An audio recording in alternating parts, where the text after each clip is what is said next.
Адатта жүздөй жүргүнчүнү ташыган номер 20 троллейбуста киши саны аз. Орундуктарда шахматтык түрдө болуп, белги коюлган жерлерге отурууга тыюу салынган.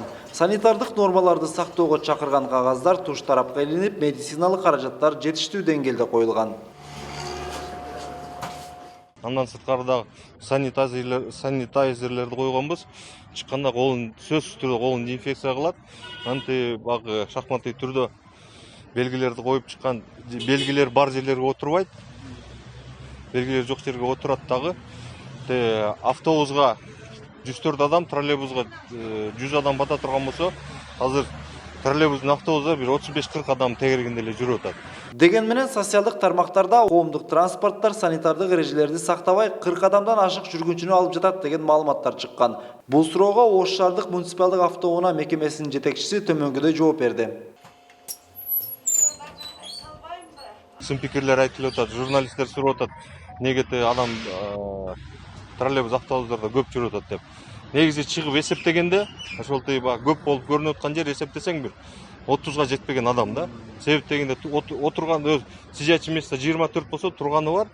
Эми багы социалдык дистанцияны кармап отуруп атпайбы, ошондо көп болуп көрүнүп атат ошо. Күн сайын жүргүнчүлөрдүн саны көбөйүп жатат. Буга байланыштуу каттамга чыккан коомдук транспорттун саны көбөйтүлүп, алардын жүрүү аралыгы да кыскартылды. Ал эми санитардык нормага ылайык каттамга чыккан бардык коомдук транспорттор ар 4 саатта дезинфекцияланууда.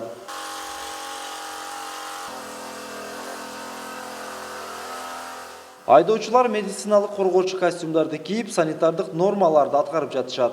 Анан адамдарды ошо эскертип атабыз, маска тагып чыккыла, маскасы жокторго эскертип атабыз. Эми укпагандар дагы болуп атат анча-мынча. Ал жерде пост бар, блокпостто дагы бир сыйра текшерип, температураларын көрүп өткөзүп атышат, ошо маскаларын текшерип. Эми колдон келишинче иштеп атабыз. Түшүнбөгөндөр дагы болуп атат анча-мынча эми. Мекеме кызматкерлери жүргүнчүлөргө түшүндүрүү иштерин байма-бай жүргүзүп жатышат. Жарандар коюлган талапты түшүнүү менен аткарса, өзүнүн да өзгөнүн да ден соолугуна зыянын тийгизбээрин белгилешет. Эрмек Муратбек уулу, Мунарбек Арзыбек уулу, Пирамида Ош.